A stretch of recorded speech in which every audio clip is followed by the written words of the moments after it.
Good morning everyone. बेटा last class में पिछली क्लासेस में हमने क्या दो मॉड्यूल देखा था, मॉड्यूल 1 और मॉड्यूल 2।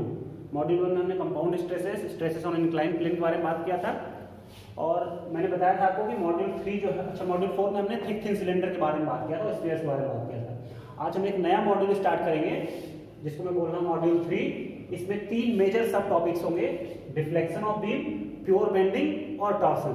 आज की क्लास में हम लोग डिफ्लेक्शन ऑफ बीम स्टार्ट करेंगे और ये कम से कम 7 से 8 क्लासेस इसकी होंगी हमारी, जिसमें हम पूरा डिफ्लेक्शन ऑफ बीम कवर करेंगे। डिफ्लेक्शन ऑफ बीम के 3 मेजर तरीके हैं, 3 बेसिक तरीके हैं जिससे हम लोग किसी बीम में कितना डिफ्लेक्शन हो रहा है और किसी पर्टिकुलर पॉइंट पे डिफ्लेक्टेड बीम का स्लोप क्या होगा वो फाइंड आउट करने का तरीका है ना। तो आपको पता होगा मैकेनिक्स में आपने ऑलरेडी प्योर बेंडिंग और टॉर्सन का बेसिक चीजें पढ़ रखी होंगी। तो अभी यहाँ पे जो हम लोग क्लास में कवर करेंगे बेटा, ये इसका थोड़ा सा एडवांस वर्जन जाएंगे, इससे थोड़े कॉम्प्लेक्स न्यूमेरिकल होंगे वो हम सॉल्व करेंगे। आई सेक्शन टी सेक्शन पे प्रॉब्लम सॉल्व करेंगे। टॉर्सन में हम लोग सीरीज और पैरेलल के बारे में बात करेंगे, साथ में फॉर्मूले को भी डिराइव करने की कोशिश करेंगे। बेंडिंग फार्मूला क्या होता है आपको पता है, टॉर्सन फार्मूला ये होता है। बेसिकली हम लोग इस क्लास में यहाँ पे हम लोग इसका डेरिवेशन के साथ साथ इसका जो एप्लीकेशन पार्ट है ये भी देखने की कोशिश करेंगे और कॉम्प्लेक्स एप्लीकेशन पार्ट जो उसका होगा वो भी हम देखने की कोशिश करेंगे। लेकिन आज की क्लास में हम लोग किसके बारे में बात करेंगे बेटा, that is deflection of beam. और आने वाली 3-4 क्लासेस में भी आपको ये चीजें क्लियर हो जाएंगी डिफ्लेक्शन ऑफ बीम क्यों इंपॉर्टेंट है बहुत ज्यादा डिजाइन पॉइंट ऑफ व्यू से। ठीक है, तो डिफ्लेक्शन ऑफ बीम में बेटा क्या है देखिएगा, डिफ्लेक्शन ऑफ बीम में हम लोग 3 मेथड्स पढ़ेंगे। डिफ्लेक्शन ऑफ बीम के 3 मेथड पढ़ेंगे। पहला होगा आपका डबल इंटीग्रेशन मेथड, बहुत बेसिक मेथड है ये, double integration method.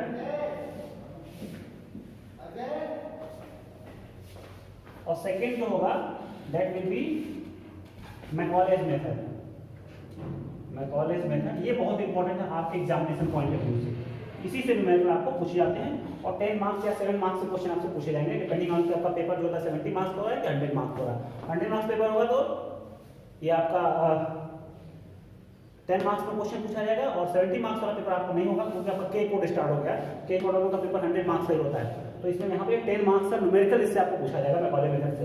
Then next जो होगा that will be what, moment area method.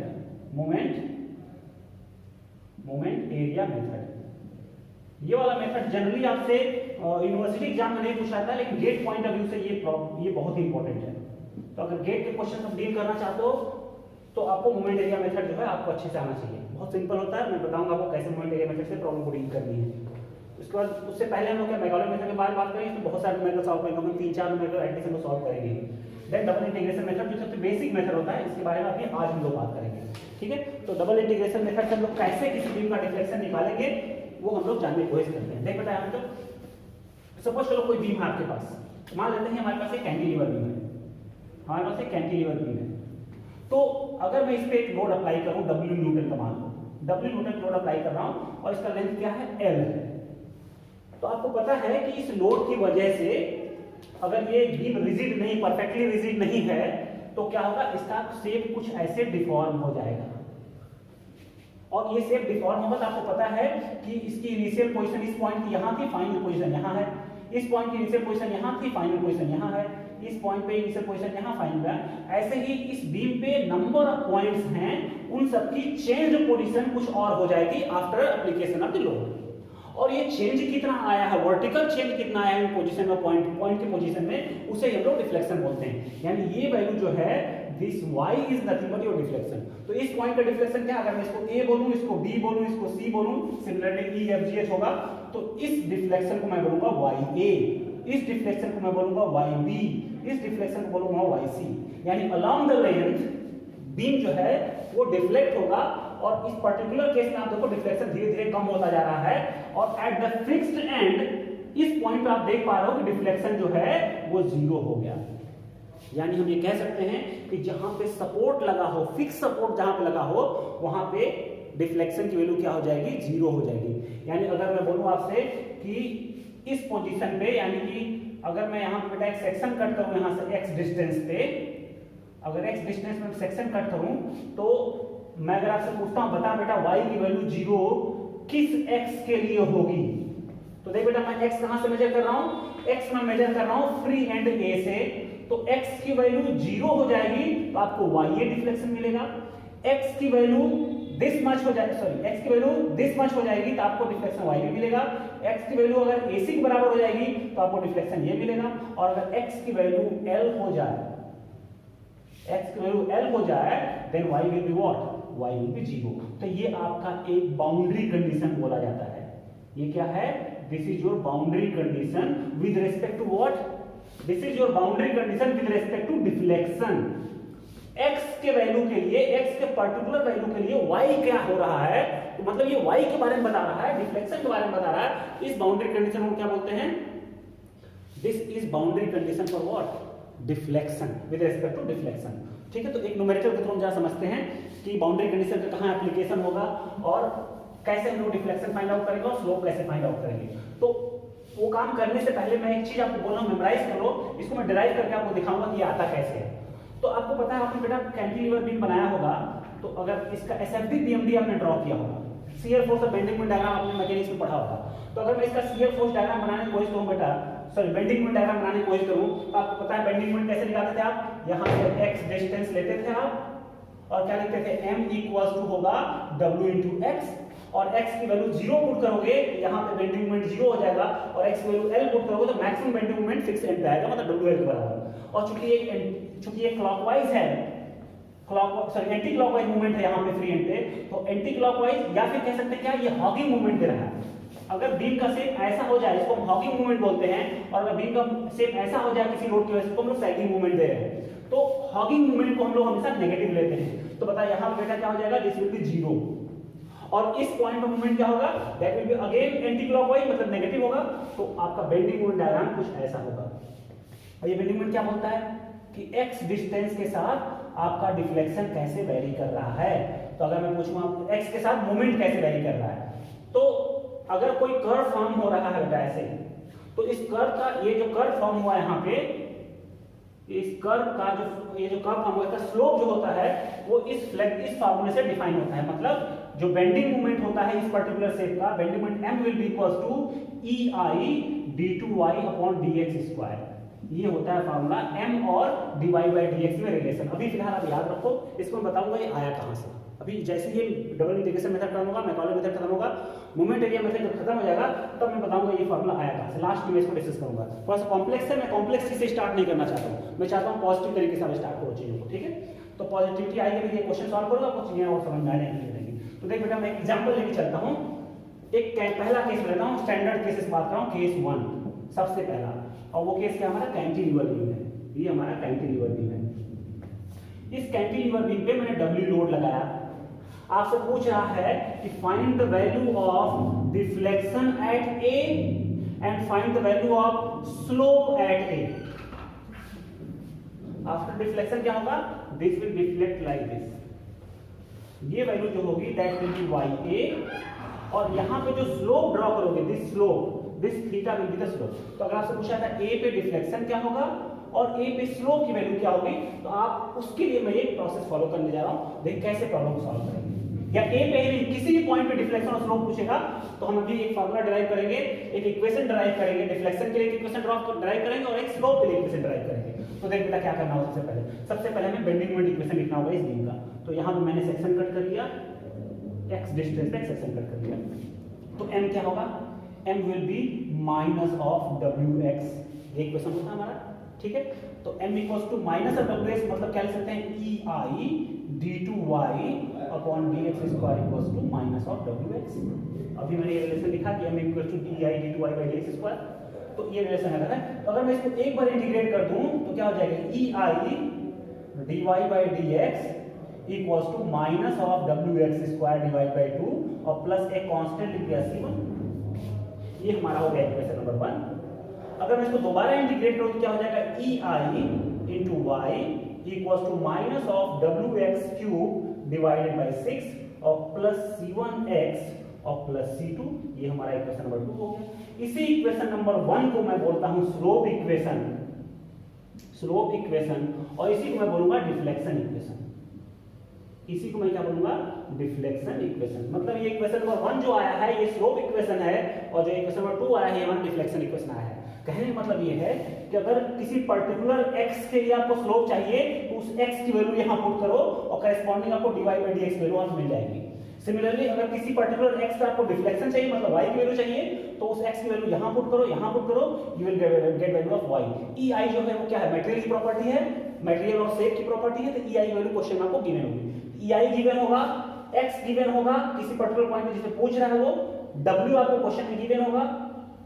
लेकिन यहां पे देखिए बेटा प्रॉब्लम क्या है कि C1 और C2 जो एक कांस्टेंट है ये आपको नहीं पता है, तो आपको ये जनरल इक्वेशन, स्लोप की जनरल इक्वेशन, स्लोप की डिफ्लेक्शन, सॉरी स्लोप की जनरल इक्वेशन और डिफ्लेक्शन की जनरल इक्वेशन आपको तो पता है, लेकिन इस पर्टिकुलर सिचुएशन में पर्टिकुलर इक्वेशन इसका कब होगा पता आपको, जब आपको C1 और C2 की वैल्यूज पता होगी।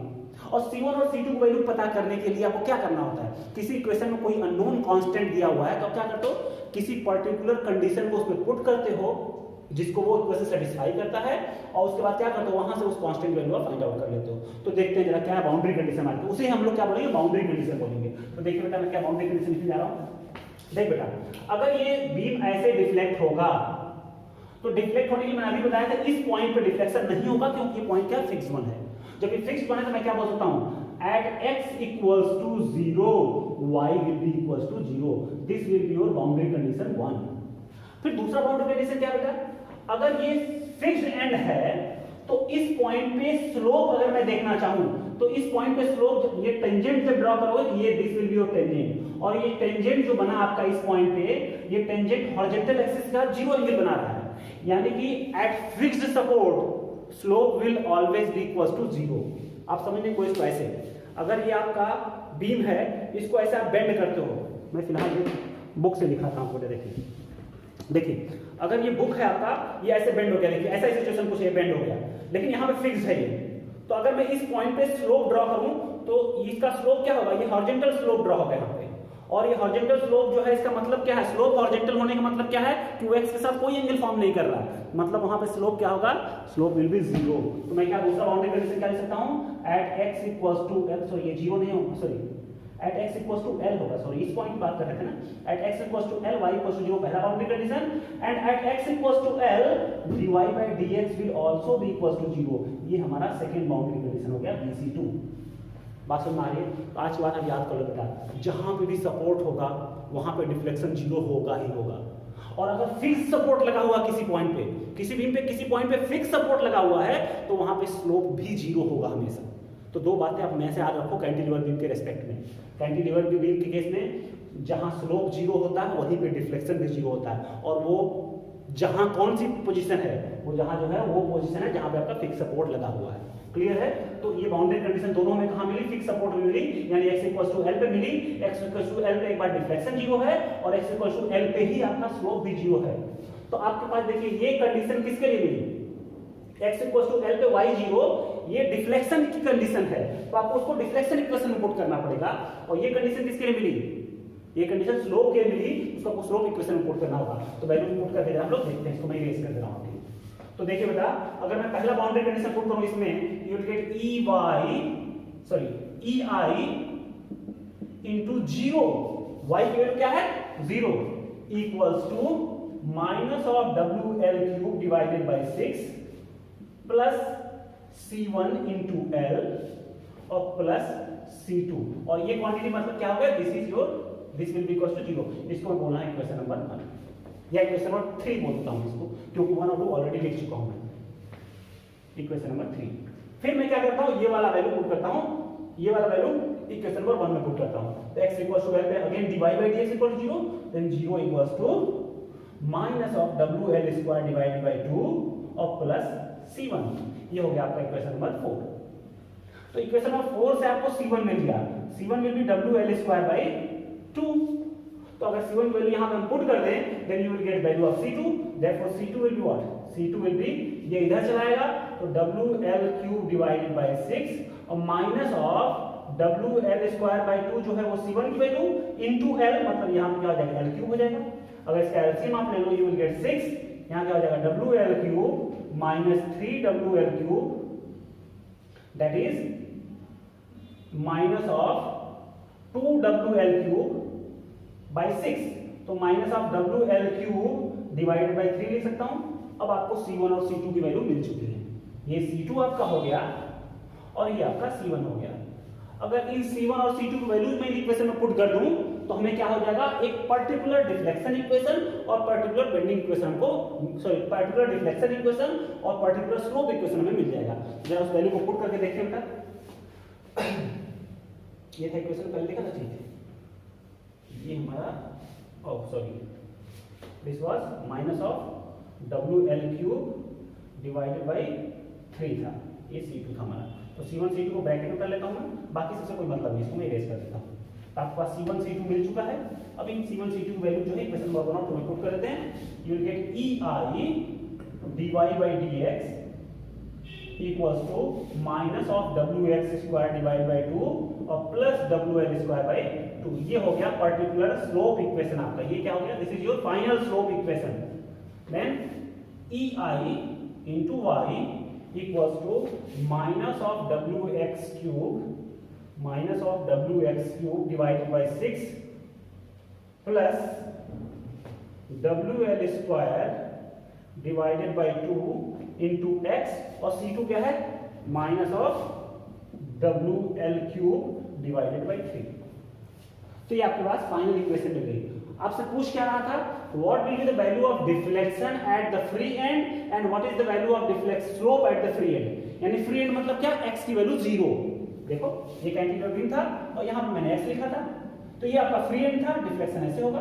तो इस पॉइंट आपको स्लोप बता देना था और इसी पॉइंट पे डिफ्लेक्शन की वैल्यू पता करनी थी। यानी इस पॉइंट का मतलब x की वैल्यू 0 पुट करना पड़ेगा। तो जैसे x की वैल्यू 0 पुट करके देखो और आपको देखो बताओ स्लोप क्या आ रहा है, dy/dx at a will be what, x की वैल्यू 0 मतलब ये टर्म गायब हो जाएगा।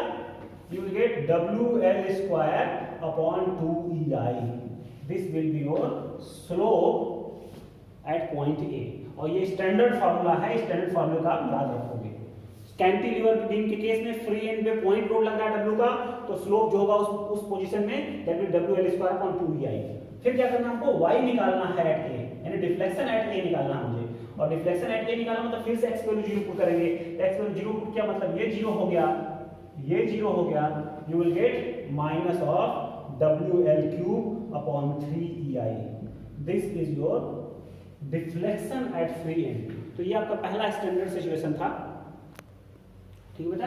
तो ये आपका बीम का जो स्लोप था पॉइंट ए पे ये हो गया, और बीम का डिफ्लेक्शन जो पॉइंट ए पर था ये हो गया। एक बार फिर मैं बीम यहाँ ड्रॉ करता हूँ आपके लिए बेटा। देखिए ये आपका बीम था कैंटिलीवर, ये पॉइंट आपका यहाँ पे W लगा था, ये वाला पॉइंट ए था आपका, और इस पॉइंट में डी बोलता हूँ। तो डिफ्लेक्ट होने के बाद ये कुछ ऐसा शेप ले लेगा। तो ये जो है दिस इज योर YA, ये डिस्टेंस जो है दिस इज योर YA, और ये जो एंगल फॉर्म हो रहा है यहाँ पे, this angle theta is nothing but this is dy/dx at a, that is WL² upon 2EI। तो इतनी बात हो कि आपको समझ में आ गई होगी। तो ये सिंपल प्रॉब्लम था, डबल इंटीग्रेशन मेथड से पहला प्रॉब्लम था, ठीक है, स्टैंडर्ड केस था आपका, ठीक है। तो इसके बाद नेक्स्ट क्लास में बेटा हम लोग बात करेंगे इससे जो और सारे स्टैंडर्ड केस हैं, जैसे कैंटिलीवर पे आपका यूडीएल लगा हो, सिंपली सपोर्टेड बीम पे पॉइंट लोड लगा हो, सिंपली सपोर्टेड बीम पे यूडीएल लगा हो, ठीक है। तो ये सारे स्टैंडर्ड केसेस को डिस्कस करेंगे हम लोग नेक्स्ट क्लास में। तो नेक्स्ट क्लास का जो वीडियो होगा थोड़ा सा लंबा होगा, ठीक है। तो आप थोड़ा सा उसके लिए वेट करिए, कल या परसों मैं उस वीडियो को बना दूंगा आपके लिए। फिलहाल आज इसको आप देखिए, अगर कोई प्रॉब्लम होती है तो आप नेक्स्ट क्लास में मुझसे पूछ सकते हो, चाहो तो मैसेज के थ्रू, ठीक है।